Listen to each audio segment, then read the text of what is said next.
Ciao a tutti, prima live dopo la pausa estiva. Ho fatto un po' di cambiamenti, ho traslocato, questa è casa nuova, sistemato un po' di cosucce, ho anche deciso di organizzare diversamente il canale, insomma diciamo che dal 1° ottobre l'idea è di essere un pochettino più costanti nella pubblicazione di video con le live e quindi oggi penso che sia la prima live che ho intenzione di tenere fissa come data il martedì alle 20:30, non si sovrappone alle giornate con mia figlia, l'orario dovrebbe essere gestibile perché eventualmente quando Mr. Rip parte così de botto in live normalmente lo fa dopo le 9:30, quindi non dovrei neanche avere clash con le sue live e ci siamo. L'idea è utilizzare queste live per parlare un attimo di quelli che sono stati o gli argomenti discussi nel gruppo Telegram, oppure per anticipare degli argomenti che magari affronterò nelle prossime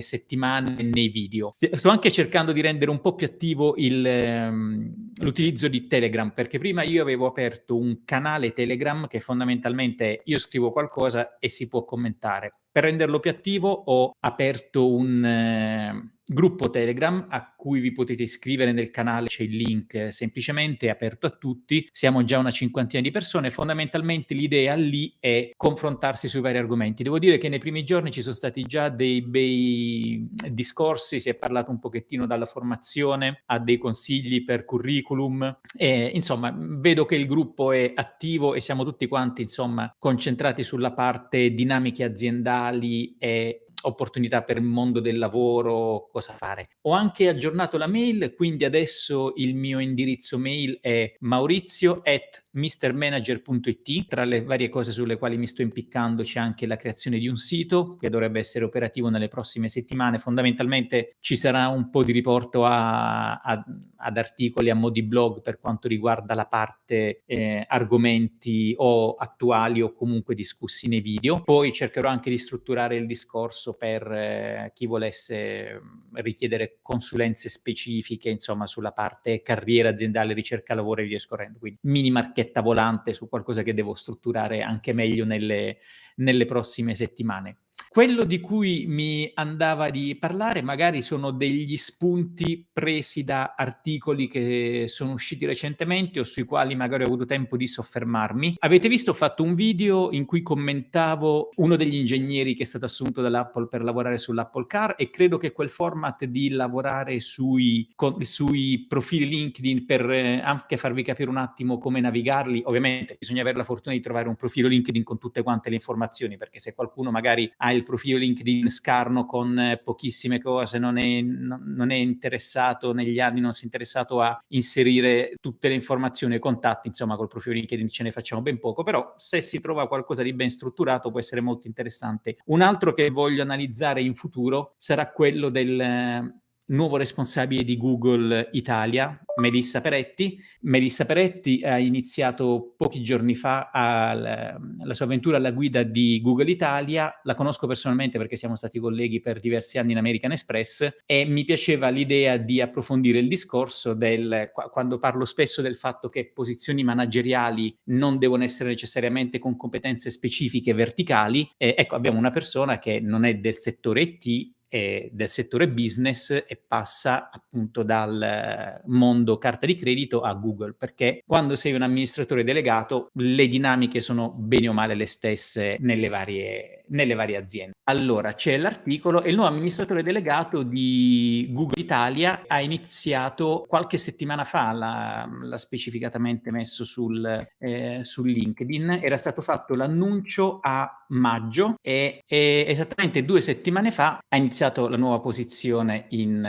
Google, Country Manager, Google Vice President e Country Manager Google Italia. Farò penso un video su questo discorso che ho toccato più volte, no? Che è quando sei a livello manageriale alla fine le dinamiche sono molto simili tra le varie aziende, per questo un amministratore delegato si può spostare da un'azienda all'altra perché i tecnicismi sono delegati alle varie funzioni e loro si devono preoccupare magari di rispondere agli shareholders, che è una cosa molto, molto interessante, anche perché appunto Melissa comunque ha una carriera estremamente verticale tecnicamente, no? Quasi tutta quanta l'esperienza l'ha passata in American Express. Sicuramente merita un video a parte, persona tra l'altro in gambissima, veramente, mi piace molto, molto intelligente, molto in gamba. Un argomento molto interessante è, c'è un articolo uscito 3 giorni fa su LinkedIn sul fatto dei boss che si lamentano per il fatto che secondo loro le persone a casa lavorano di meno. Questo si collega all'home office, si collega a smart working, non entriamo ancora nel quiet quitting, quello arriverà più avanti, però è sicuramente una cosa estremamente interessante. Ed è interessante perché all'interno dell'articolo c'è, a mio avviso, un po' di confusione, perché non si parla del fatto che le persone sono a casa e le cose non stanno funzionando. Ci sono anche su questo, no, vari argomenti.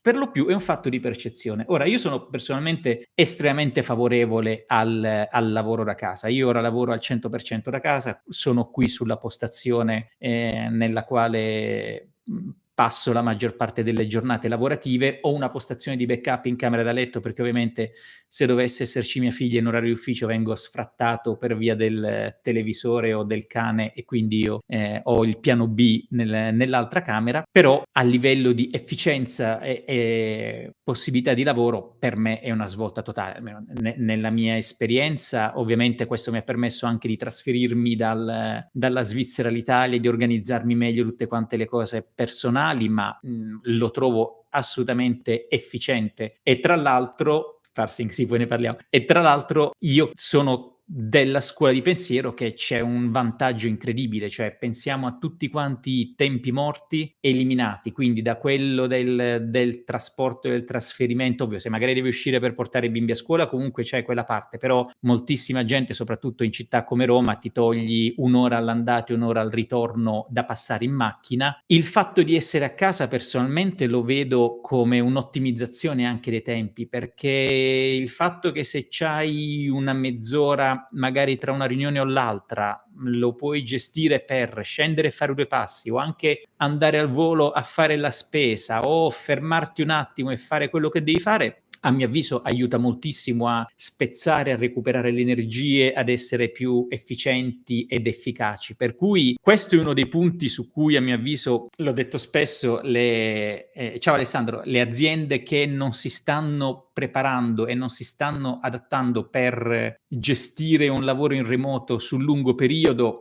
credo che soffriranno molto e avranno molti problemi per il recruitment in futuro e per la retention dei dipendenti, perché ovviamente se ho un'azienda che mi dà opportunità simili e in più mi permette di lavorare in remoto con ottima flessibilità, obiettivamente è un plus non banale. E tra l'altro una delle cose che io trovo estremamente buffe sono le soluzioni di aziende che ti dicono: ah, devi tornare in ufficio 1 o 2 giorni a settimana. Cioè, il punto, qual è la logica? Se io ho lavorato per 1 anno da casa perché c'era il lockdown e l'azienda non ha chiuso, vuol dire che il lavoro può essere fatto in remoto. Se posso farlo per 3-4 giorni a settimana, perché devo stare quel quinto giorno a settimana? Per carità, se poi io voglio venire perché ho bisogno o preferisco lavorare con delle dinamiche a contatto con i miei colleghi, oppure a casa ho una situazione molto complicata per cui mi risulta più comodo stare in ufficio, che va bene, ma a mio avviso non dare la libertà di scelta al dipendente e imporre determinate frequenze è un non senso. Soprattutto, ripeto, o posso fare il lavoro da casa o non posso farlo. Posso farlo 4 giorni sì e 1 no, è follia, non ha una logica. Rispetto invece tutto il discorso delle infrastrutture e quant'altro, anche lì un'azienda dovrebbe veramente sfruttarla come occasione per ottimizzare i costi, perché, come ho spiegato anche in un altro video, il costo, se un'azienda ha proprio l'ufficio, l'headquarter strutturato, il costo annuo per la gestione di ogni singola workstation può andare tranquillamente, a seconda della nazione, in un range attorno ai $10.000 l'anno, perché dovete mettere la porzione di affitto, di manutenzione, di pulizia, di security, di access control, di servizi IT, di 2000 cose. Per cui anche quello, un'azienda che si trova a dover gestire il 50% più del personale in meno sul posto di lavoro ha grandissime opportunità di ottimizzazione che non andrebbero sottovalutate. Allora, Simone, il tuo commento è: seppur fan dello smart working, inizio a pensare che venga abusato da certi dipendenti. Da me nei progetti si stiamo arenando perché ci sono persone che vedono smart working come un diritto e pretendono di farlo. Parlo di un'azienda manifatturiera. Ok, ora anche lì il problema non è lo smart working, il problema è l'efficienza e il rendimento del dipendente. Cioè, se io sono capace come azienda di gestire il risultato, sono capace di gestirlo presenza fisica o no. Se invece sono incapace di collegare le persone e i team al risultato, che stiano seduti al computer in ufficio o a casa sul divano a vedere Netflix,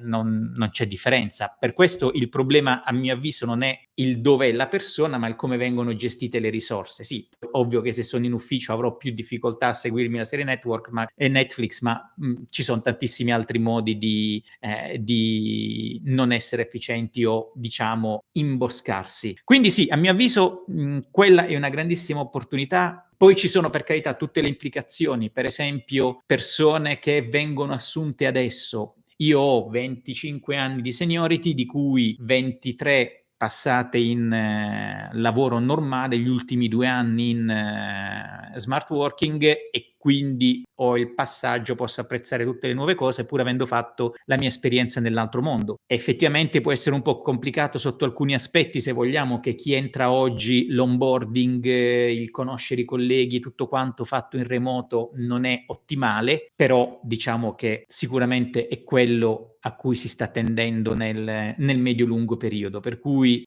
sono un grande fautore e soprattutto vedo come questo sta anche a livello internazionale dando una bella smossa al mercato del lavoro. Ho già diversi colleghi che si sono mossi da un'azienda all'altra senza spostarsi dalla scrivania di casa, perché appunto colleghi in procurement, in altre funzioni, che sono passati dal guidare un team di procurement nella mia azienda ad un'altra azienda, anche lì tutto quanto in remoto, selezioni fatte e magari periodicamente si va per incontrare le persone, ma niente di più. Quindi quello credo che dia un ottimo impulso per questa parte. Per cui rispetto a quest'articolo il mio discorso è non vorrei che i manager scaricano sullo smart working la loro incapacità di gestire le risorse. Se sei capace di gestire le risorse non hai bisogno della fisicità e della presenza per portare risultato. Lorenzo chiede: ogni quanto andrebbero richiesti gli aumenti di stipendio al primo impiego e in che modo? Allora, il discorso aumento di stipendi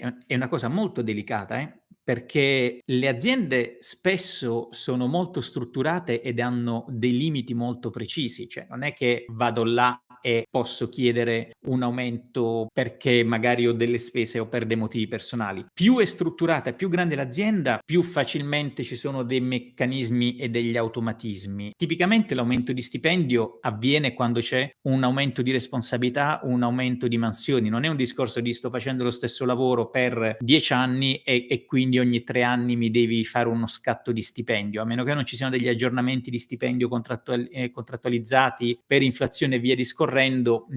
È più facile che l'aumento arrivi quando c'è un aumento anche di responsabilità. Sul come farlo, anche lì, non mi ricordo se sì, penso di aver dedicato un video al riguardo. Dipende dalle aziende.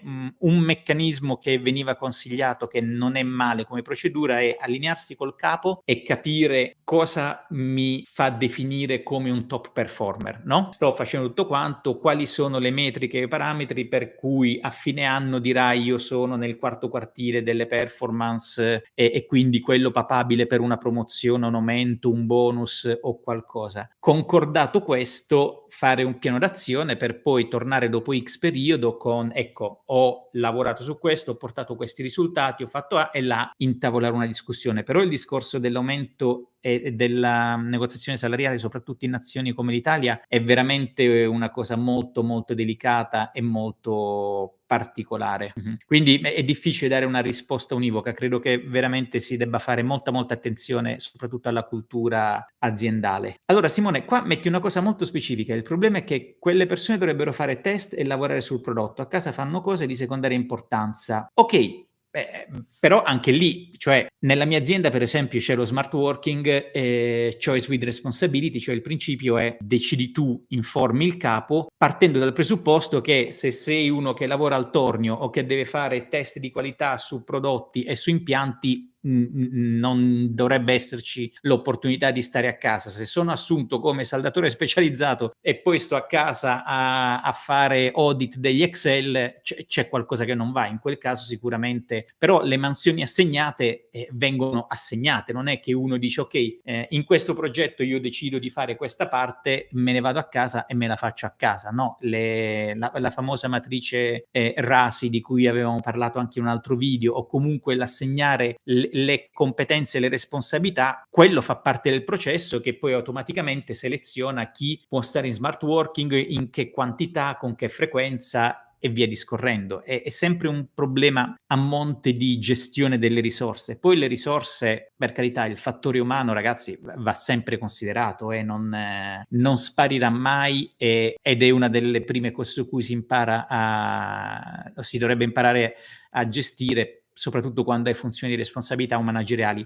Io dico sempre, puoi aver lavorato per 20 anni, appena diventi un manager, appena hai delle risorse da gestire, è come se fosse il primo giorno di lavoro. Lì proprio devi riniziare a lavorare perché devi sviluppare una serie di skill, tecnicismi e un modo di operare completamente diverso da quello che hai fatto precedentemente, prima di essere un manager con direct reports oppure con delle responsabilità anche indirette. Allora, Michele, com'è il mondo del lavoro a Bristol? Come mi sono trovato? Allora, io sono stato in Inghilterra tra Londra e Bristol nel 2005, quindi tantissimo tempo fa, molto tempo prima della Brexit, molto tempo prima.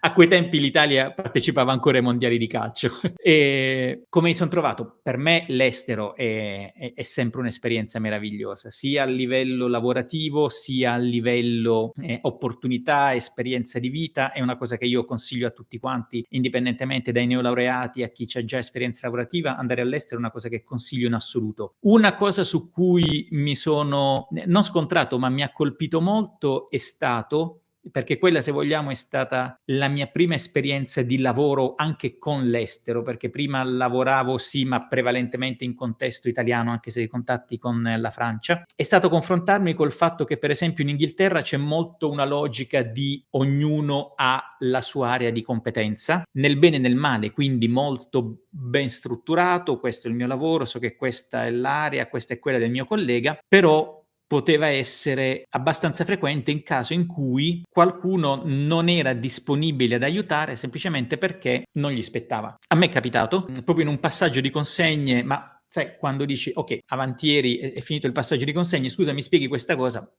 Ma è finito avantieri, che per un italiano è molto anomalo come comportamento, però all'estero magari è più facile aspettarsi una cosa del genere. D'altro canto, una delle cose per esempio più belle era, e lì lavoravo alla Orange, ero responsabile del contratto di fornitura di energia per tutta quanta la Orange UK, ed era molto interessante perché il sito dell'Orange erano degli uffici all'esterno di Bristol, per cui era la classica cosa che tu andavi, prendevi il pullman il bus, il company bus, arrivavi lì e poi alle 5 e mezza, non ricordo più, si tornava tutti. Cioè, dal mega capo, quello che girava scalzo per gli uffici, si chiudeva tutto perché alle 5 c'era il company bus e si tornava a casa. E quella era una delle cose bellissime. Un'altra cosa che ho imparato in Inghilterra: non fate riferimento alle riunioni il venerdì pomeriggio, perché il venerdì a ora di pranzo il team va al pub e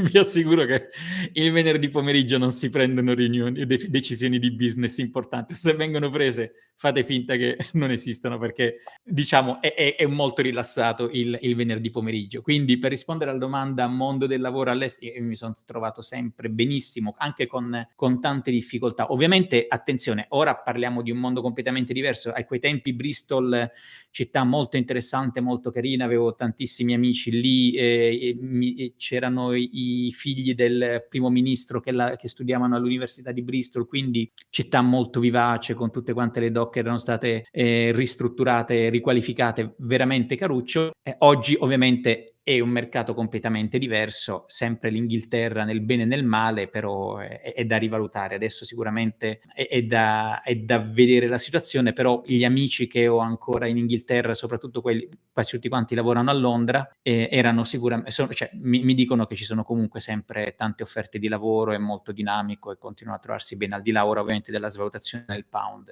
Allora, Alessandro, il Master Management of Information System, Master in Management. Allora, no, non lo conosco, quindi non mi far dire sciocchezze. Una cosa che posso dire sui master, Alessandro, allora, ho fatto anche un video, ma lo riaffronterò quest'argomento, perché il discorso master e qualifiche post laurea è una cosa molto importante sulla quale dovete fare molta attenzione. Ci sono tantissime statistiche che ti dicono, per esempio, l'MBA, il Master in Business Administration, ti dà queste possibilità, questi numeri, queste crescite salariali e via discorrendo. Ok, però fate attenzione a alcune cose. Prima cosa, le statistiche sono state costruite negli ultimi 20 anni, quindi anche un mondo lavorativo fino a oggi che non è necessariamente lo stesso del futuro. Ci sono cose da considerare tipo l'opportunity cost o l'energia necessaria a livello di tempo, energia e denaro per questi master. Poi il fatto, per esempio, ci sono dei libri molto interessanti, no, sul dark side of business school e roba del genere, in cui si parla anche del fatto che proprio perché i partecipanti ai master sono persone selezionate che hanno determinate caratteristiche, hanno GMAT a un certo livello, carriera manageriale, capacità di studiare e apprendere tutto, non è detto che in assenza del master avrebbero fatto una carriera molto peggiore. Altri trucchetti sono, per esempio, business school come l'IMD o St. Gallen, che sono meravigliose in Svizzera. Sì, ti fanno vedere il delta salariale prima e dopo, ma tenete conto che magari è gente che si è trasferita in Svizzera, quindi da ovunque nel mondo ti trasferisci in Svizzera, hai un aumento salariale, anche se passi da Dubai alla Svizzera, parliamoci chiaro e tondo. Per cui attenzione a questo in generale. L'altro discorso, però ripeto, nello specifico non ho competenze, l'altro discorso è sicuramente, vi consiglio, se avete interesse per uno specifico certificato master, cercate di capirne la vera credibilità e spendibilità. Come si fa? Andate su LinkedIn, mettete quel titolo, vedete chi ce l'ha, quante persone ce l'hanno, quanti sono certificati, magari contattate anche queste persone per capire se effettivamente è stato un buon investimento, se gli ha generato valore, oppure magari vedete se è un master o qualcosa nel caso che vi può pagare l'azienda. In quel caso fate tutto quello che si può fare, se viene pagato dall'azienda ovviamente va bene, però considerate molti fattori. Non ultimo, il fattore impegno rispetto alla famiglia. Faccio un esempio banale, ma per dare un'idea. Se decidete di fare un MBA nei prossimi 2 anni, probabilmente non avrete vita sociale, vi lascerà il compagno o la compagna o avrete tanti problemi, e se avete in piano di fare un figlio o avete un figlio piccolo non ci dovete neanche pensare. Cioè, la quantità di gente che inizia un MBA e poi deve chiedere alla scuola di sospendere, magari riprendere più tardi, non avete idea, non è banale. Infatti tutte le business school hanno questa possibilità modulare di fermare e di riprendere dopo un certo periodo, perché non si riesce necessariamente a gestire nella vita. Per cui, al di là di questi specifici master che non conosco, vi consiglio di appunto verificarne la validità parlando con chi li ha fatti. Assicuratevi che siano di scuole credibili. Se vengono chiamati master semplicemente perché sono più spendibili, attenzione, cioè se è un master da 300 euro comprato nella scuola, un vero master, ahimè, costa non poco. Attenzione, poi ci sono situazioni tipo, mi sembra sia la HEC in Francia, che è una business school con un ranking estremamente alto a livello europeo, e il master costa una frazione rispetto agli altri master allo stesso livello perché è sovvenzionata dallo Stato. Quindi stessa qualità, stesso carattere internazionale e tutto, ma ti costa magari 30.000 invece di 100.000 perché hanno un meccanismo di finanziamento pubblico. Quindi attenzione anche a queste dinamiche. Spero, Alessandro, di aver risposto alla tua domanda, ovviamente in generico perché non conosco questo specifico. Mr. Parsing, collega Mister, una volta trovato l'equilibrio nel lavoro da casa, per cosa, quanto potresti accettare un lavoro ibrido 100% in ufficio? In questo momento non lo accetterei mai. Io sono separato, sono ancora ovviamente no, sono ancora nella fase tribunale per l'assegnazione dei giorni con mia figlia e tutto, e un lavoro ufficio che mi richiede di stare dalle 9 alle 6, 7 tutte le settimane non mi complicherebbe troppo la vita e non varrebbe la pena. Un ibrido si potrebbe considerare, anche lì deve essere un ibrido eventualmente costruibile, cioè se posso farlo nei giorni in cui mia figlia non è con me, ok, se sono i giorni in cui mia figlia è con me, in questo momento della mia vita, a 50, quasi 51 anni, le priorità sono cambiate, quindi ho meno esigenze di fare carriera e tutto, e do molto più valore al tempo e alla possibilità di stare con mia figlia. Quello ne tengo assolutamente conto. Cosa ne pensi del Black Belt in Six Sigma? Coursera vale la pena secondo te? Allora, Six Sigma è una cosa, viene riconosciuta, viene utilizzata spesso. Io ho fatto anche il corso per il Green Belt in azienda, però assicuratevi per prima cosa, se fate questi corsi online, che le certificazioni poi siano certificazioni effettive e riconosciute. Il punto è, ti serve? Cioè, arrivare a Black Belt in Six Sigma, ok, però perché? Tu vuoi fare un lavoro che ha molto a che fare con quel tipo di certificazione, oppure miri a posizioni per le quali vedi che tra le caratteristiche si preferiscono candidati che hanno Six Sigma, Black Belt, Green Belt, qualunque cosa? Allora sì, può avere senso assolutamente investire. Assicurati di farlo in maniera seria, perché anche lì controlla, cerca, vedi chi ce l'ha, perché magari scopri che l'azienda dice sì, vabbè, una cosa è un Six Sigma preso da noi in azienda o in quella scuola, un Six Sigma preso online, non te lo consideriamo. Non lo so, sto veramente dicendo, ora non conosco i corsi di Coursera sul Six Sigma, sono sempre ottimi quelli di Coursera, però assicuratevi di, se puntati alla certificazione, assicuratevi di fare quella con una validità specifica. Se non fa parte specificatamente della tua carriera o dei tuoi interessi, se hai tempo ed energia da dedicare, ok, più aggiungi al tuo curriculum meglio è.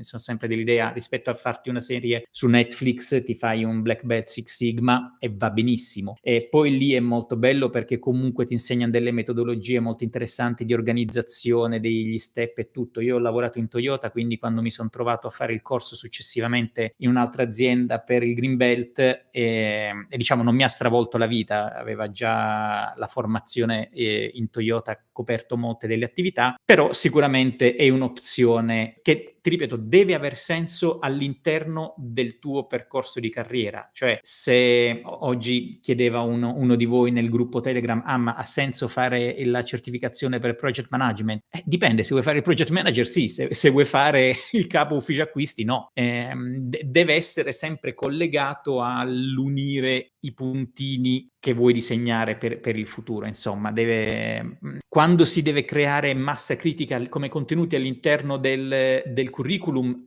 più cose ci sono meglio è, però devono essere cose coerenti o perlomeno utili, altrimenti sono efficiente ma non efficace nelle mie scelte. Michele, secondo la tua definizione di manager, io ho iniziato a lavorare da zero da circa un mese. Quali sono i suggerimenti che daresti oggi al Mr. Manager di quei primi mesi? Allora, io ho fatto una carriera assolutamente trasversale, sono un ingegnere elettrotecnico, vecchio ordinamento, quindi quando la laurea si chiamava soltanto laurea e l'ingegneria elettrotecnica si chiamava tale, adesso si chiama ingegneria elettrica. E ho avuto la fortuna, non cercata, di avere una prima occupazione all'interno di un ufficio acquisti. Era il 99, c'era la liberalizzazione del mercato dell'energia elettrica, io ero specializzato in energia, avevo fatto un master dopo la laurea durante il servizio militare, pensate di che anni stiamo parlando, sull'uso razionale dell'energia, e quindi sono stato assunto nella raffineria di petrolio del gruppo Total a Roma, a quei tempi non era ancora gruppo Total ma lo è diventato dopo, all'interno dell'ufficio acquisti. Quindi mi occupavo della fornitura del gas, che è stato il primo a essere liberalizzato, successivamente dell'energia elettrica, e poi di tutte quante altre forniture di materiali e servizi. Ecco, quella per me, per esempio, è stata una delle cose migliori per la mia carriera manageriale, perché mi ha fatto iniziare non con un lavoro verticale da ingegnere, ma con un lavoro di gestione e interazione. Al Maurizio di inizio lavoro direi A, studia meglio l'inglese, perché a inizio carriera ho fatto delle figure barbine, e B, soft skill, comunicazione e stakeholders management. Concentrarsi su queste cose, imparare a dire le cose all'interno di una corporate è molto molto importante, soprattutto quando si vuole fare una carriera manageriale. Guardare quali sono le dinamiche, capire chi fa cosa e capire come funziona l'azienda, perché se io sono in procurement e mi occupo della mia parte di servizi che gestisco e vado in verticale, mi specializzo su quello, ok, ma se voglio un domani crescere, devo capire, ok, io in procurement faccio questo, ma cosa fanno quelli del planning, cosa fanno quelli di operation, cosa fanno quelli di maintenance engineering e via discorrendo, perché a livello manageriale conta meno la competenza tecnica e più la capacità di interazione con le altre divisioni. Il capo di ingegneria, sì, è un ingegnere probabilmente e capisce di ingegneria, ma il suo lavoro non è che io non riesco a dimensionare questa valvola e lo chiedo al mio manager, se lui non ci riesce lo chiede al capo di ingegneria. No, il capo di ingegneria è quello che all'interno dell'azienda deve assicurarsi dove vuole andare l'azienda, dove vanno messe le risorse, dove trovare i fondi, come gestire il personale, dove acquisire, dove spostare, a chi dare determinati incarichi. Non è una persona che si occupa della parte tecnica, per quello c'ha la sua prima linea e gli N-1, N-2. Il manager è quello che capisce cosa si deve fare per l'azienda e quello è 80% interazione con altre divisioni, le altre persone, quindi stakeholders management. E per questo consiglio per chi ha intenzione di fare una carriera manageriale, che nella maggior parte dei casi quasi capita, a meno che non esci con una laurea in ingegneria gestionale, che sono quelli convinti che dopo la laurea devono diventare manager di qualcosa, non me ne vogliono i colleghi ingegneri di gestionale, però diciamo normalmente la carriera manageriale arriva quando inizi a crescere di responsabilità, hai la capacità di vedere più cose. Altro consiglio fondamentale: esponiti a più progetti. Cioè, se c'è un progetto che riguarda, che ne so, più siti perché sei in una multinazionale, oppure che a più ampio respiro c'è una cosa nuova, prova a partecipare, fai lo sforzo per dedicare energie per vedere più cose possibili dell'azienda e crea network. Quelle sono le cose, a mio avviso, fondamentali, sulle quali io sono stato pessimo all'inizio della mia carriera. Non avevo assolutamente idea e avevo un approccio molto a compartimenti stagni, quindi all'interno di procurement faccio queste cose, poi rispondo e non sapevo cosa facevano quelli di finance, non sapevo cosa facessero quelli di, poi mi sono spostato in ingegneria di manutenzione e quindi ho fatto proprio il tecnico, proprio la mia radice ingegneristica, però anche lì mi ha aiutato moltissimo gestire contratti che avevo scritto in procurement. L'altro proprio ultimo punto: impara il flusso dei soldi. Le aziende producono soldi, ragazzi. Toyota produce soldi per gli shareholders con le macchine. American Express produce soldi per gli shareholders con i servizi finanziari. Roche produce soldi per gli shareholders con i farmaci. Le aziende producono soldi. Quindi prima iniziate a capire come quello che state facendo contribuisce al flusso di denaro, al business dell'azienda, e prima inizierete a ragionare in maniera diversa. Qual è la tua posizione lavorativa attuale? Allora, io adesso lavoro in una divisione, in una multinazionale farmaceutica, e mi occupo a livello globale di implementare determinate strategie per i siti di produzione. Fondamentalmente noi abbiamo più di 40 siti di produzione in giro per il mondo. C'è il building all'interno del quale si producono i farmaci, e io non sono specializzato nel settore farmaceutico, ma per l'operatività di questo building bisogna fornire tantissime cose: energia, gas, vapore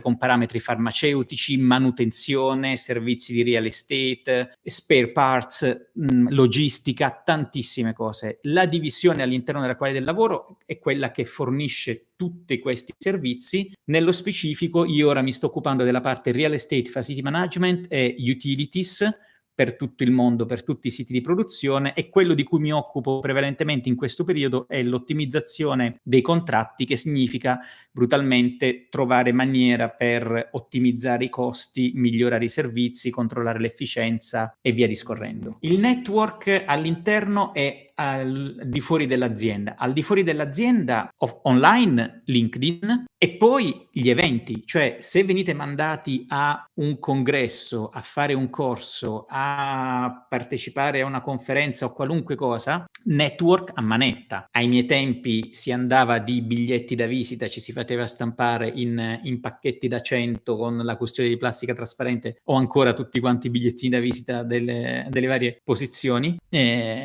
Il più possibile collegarsi con, quando incontrate fornitori, ditte esterne, persone anche di aziende competitor.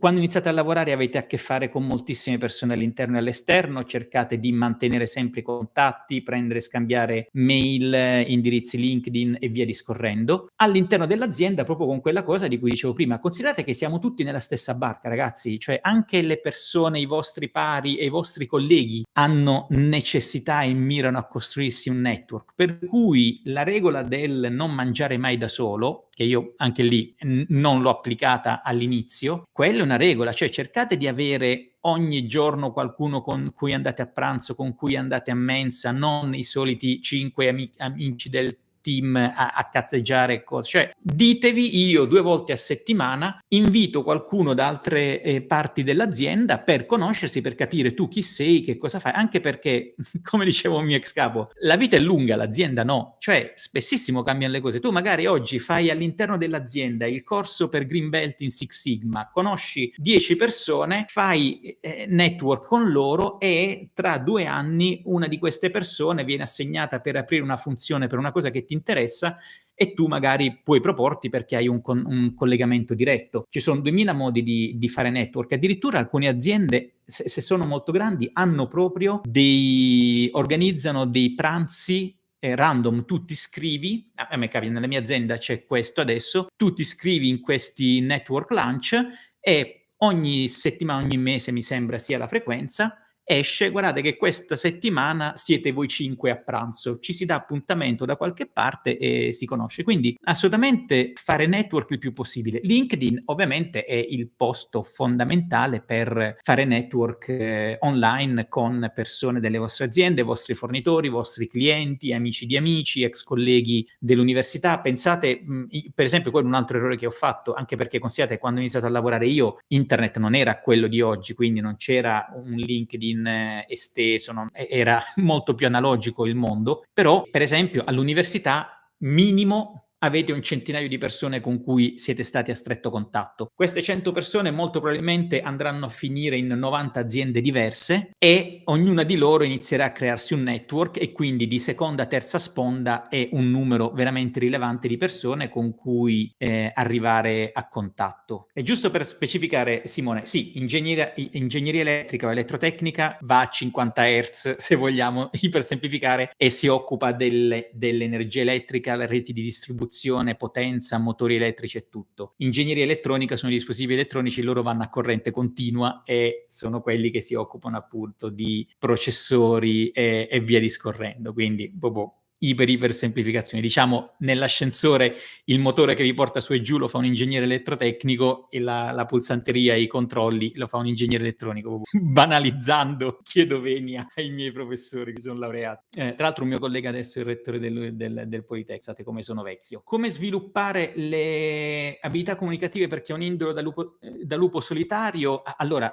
introversi ci sono e va benissimo, e imparate dai vostri colleghi, o fate dei corsi o leggete dei libri. Ci sono tantissimi che spiegano come fare comunicazione, il public speaking, e i corsi di public speaking sono ottimi, non perché devi necessariamente parlare a un pubblico, ma perché ti aiutano a organizzare le idee e la comunicazione. Ci sono dei gruppi, mi sembra si chiamino i toaster, sono quelli che fanno proprio, tu ti iscrivi, sono sparsi per tutto il mondo, mondo e periodicamente si fanno delle presentazioni. Purtroppo in Italia nelle scuole non c'è questa cosa, ma è quello proprio che vedete i dibattiti nelle scuole americane, nei film e via discorrendo. E soprattutto, se l'azienda ce l'ha, fate progetti di coaching o mentoring, chiedete il più possibile, sfruttate questi tool, chiedete a persone che lavorano in azienda che vedete che sono molto brave a comunicare di spiegarvi, rubate il loro stile, vedete come si muovono e via discorrendo. C'è veramente tanto cui imparare ed è un superpotere molto molto importante quello della comunicazione. La televisione è considerata il core business? No, non è core business. Il core business da noi è chi produce il farmaco e chi lo vende, e noi siamo support function, però sono comunque core business nel senso che senza di noi non si produce nulla, per cui alla fine è molto molto collegato. Le carenze di budget, come non soffrirne, non iniziare a lavorare, perché in ogni azienda dovrai sbatterti contro le carenze di budget, i tagli di budget, i saving e via discorrendo. Io lavoro da 25 anni, ho lavorato in 7 aziende diverse, non ho un giorno in cui ho sentito «Ehi ragazzi, c'è questa vagonata di soldi, che ne facciamo?» Probabilmente in Google. Non lo so, anzi no, neanche, perché proprio l'altro giorno era uscito un articolo di Google che adesso deve iniziare a concentrarsi sui saving.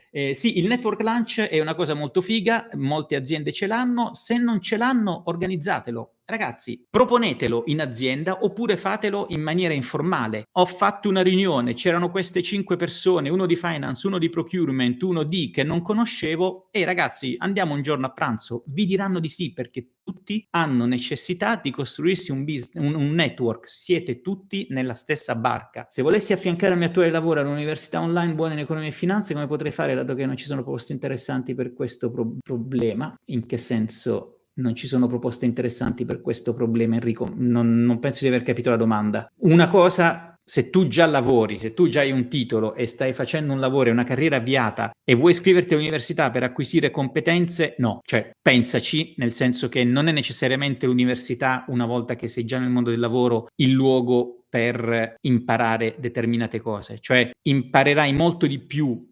partecipando a un progetto e rubando e capendo e collaborando con i tuoi colleghi di finance quali sono le dinamiche all'interno dell'azienda, che facendoti 10 esami a dimostrare teoremi all'università online o dal vivo. Questa è una cosa su cui bisogna stare molto molto attenti, essere molto efficienti in queste scelte, perché farti 2 anni di cui l'80% non ti serve e il 20% potevi prendertelo tranquillamente dovete valutarlo bene. Ora non conosco la tua situazione, Enrico, lavorativamente, a livello di titoli, studi e quant'altro, però state molto, cioè non date per scontato che il posto dove andare a imparare le cose sia l'università. Probabilmente molte aziende hanno per esempio i corsi di parte finanziaria per i non addetti di finanza, oppure ci sono dei corsi delle business school o anche corsi online finanza per persone non del mondo di economia, no? Probabilmente può essere un investimento migliore, oppure anche della executive education specifica nelle business school. Non ti devi fare proprio, perché vai a fare economia, poi devi passare che cosa? Dagli esami di analisi, dall'esame di chimica. Ai miei tempi non so se c'è ancora l'esame di chimica per quelli in economia, pensaci.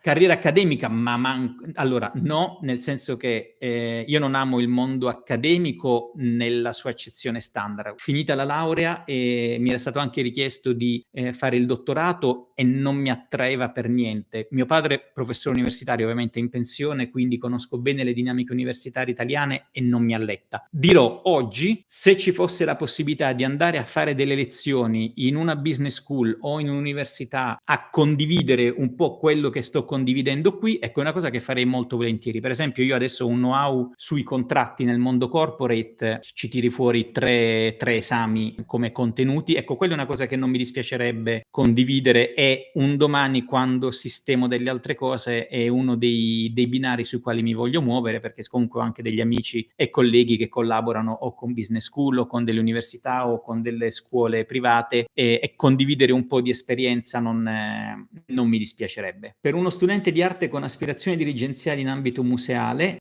suggeriresti una magistrale in storia dell'arte per a cui sei stato nel settore, o già una magistrale in management culturale in cui magari sei pronto? Allora, premesso, Tommaso, non è un settore che conosco per niente. Io ho molta diffidenza in questi settori che sono estremamente controllati dalle dinamiche pubbliche in Italia. È un mondo che non stimo personalmente. Io ho persone a me care che si sono laureate in credo che si chiami archeologia o conservazione dei beni culturali, probabilmente pensando di poter fare la vita di Indiana Jones, per poi scontrarsi col fatto che se in Italia, peggio nel sud Italia, di che parliamo? Sì, cioè abbiamo un patrimonio immenso di... sì, vi sembra che sia gestito, quindi non equivale avere tutte quelle opere d'arte al fatto che ci siano lavori, opportunità e meritocrazia nella gestione. Penso che non sto dicendo niente di nuovo. E quindi, Tommaso, non voglio darti una risposta perché rischierei di darti informazioni sbagliate. Quello che posso darti sicuramente come consiglio è: parla con chi lo sta facendo. Cerca di entrare in contatto con chi ha posizioni dirigenziali nei musei, cerca di farti un caffè con loro, contattarli. Non sono tutti orchi, sicuramente qualcuno è interessato a parlare, a spiegarti le dinamiche, lo trovi, oppure anche se non riesci a prenderli come contatto diretto, almeno vedi dai loro profili che cosa hanno studiato. Tra l'altro tutti quanti i dirigenti della pubblica amministrazione, se ben ricordo, hanno il curriculum online. Ovviamente sono curriculi della pubblica amministrazione, per cui sono mattoni di 8 pagine, però tappati il naso, leggili e lì scoprirai tantissime cose. Magari capirai che tipo di indirizzo hanno seguito, anche se, ripeto, essendo pubblica amministrazione o concorsi di un certo tipo, temo ci siano dinamiche ben diverse da quelle delle competenze. Come riuscire dopo un bachelor in Italia a fare internship all'estero? Parti, vai, fai domanda per le internship, beccati, passa le giornate online, contattare tutte quante le aziende che mettono fuori gli annunci e fai tutte le domande, vedi e quando è parti. Questo è uno dei settori proprio dove bisogna fare. È una delle cose alle quali siamo più impreparati in Italia. Vabbè, io vengo da un mondo in cui ai miei tempi al Politecnico di Bari non c'era neanche rodato bene l'Erasmus, io dovevo partire, poi non partì perché, insomma, un macello. È interessantissimo fare internship all'estero. Proprio uno degli argomenti che affronterò nei prossimi video è la follia di quelli che restano in Italia e iniziano a fare gli stage o a lavorare gratuitamente. Porca miseria, è inaccettabile. Andate all'estero, dice, ma costa, è meglio guadagnare 1.000 sterline a Londra e spenderle tutte rispetto a lavorare gratis in Italia. 1 per autostima, 2 per costruzione di competenza e per esperienza di vita. Cioè, follia quando sento le persone, ma io con questa laurea poi devi per 18 mesi, 2 anni fare stage in cui ti danno un contributo spese di 100 euro al mese. Perché glielo permettete? Perché permettete alla vostra vita e carriera di far entrare questo schifo? Andatevene, andate fuori, andate all'estero, o vi fanno gli internship retribuiti o prendete lavori che vi fanno arrivare giusto a fine mese. 0 euro in Italia, facendovi prendere a pesce in faccia, 0 euro fuori, lavorando, prendendo lo stipendio e spendendolo, 100 volte esperienza migliore per voi, per la vostra forma mentis e per la vostra autostima, quella all'estero. Su questa cosa sono molto, come immaginate, molto coinvolto. Da quel che mi sembra, le corporate all'estero non sembrano essere molto agli studenti italiani che escono laureati senza... No, guarda, non c'è discriminazione anzi, magari hanno anche bisogno di differenziare. Il problema è che gli studenti italiani sono molto, molto meno dinamici degli altri. Un po' perché non siamo abituati, un po' perché probabilmente se chiedi agli studenti italiani cos'è un internship, pensano che sia lo stage gratuito che ti fanno fare nelle aziende italiane. Non c'è un approccio no, dall'Italia no. Andate e fatevi dire di no. Se tu mi dici, guarda, ho mandato 400 domande e tutte e 400 mi hanno detto di no, allora sì, potrebbe esserci un parametro, un bias, qualcosa su cui investigare, ma io ho conosciuto tantissima gente da tutte le nazioni che facevano internship in vari settori, per cui lanciatevi, scegliete, ecco, vi consiglio di scegliere la nazione di destinazione oppure le tipologie di aziende. Per me ovviamente le nazioni migliori sono sempre Inghilterra, Svizzera, Germania, Francia sotto alcuni aspetti ma non tantissimi, l'Austria sembra anche interessante interessante, insomma nazioni che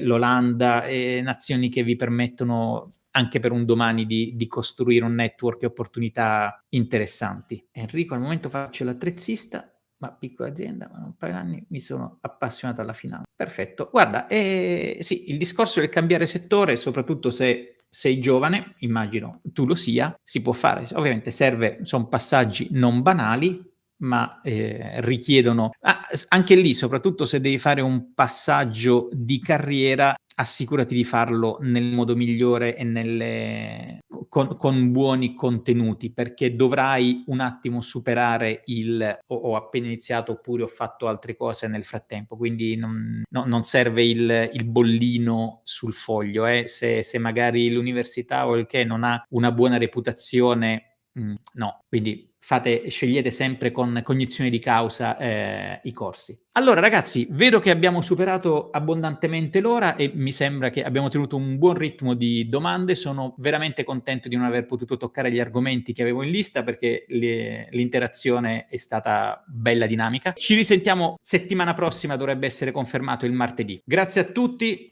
e ci vediamo presto. Ciao!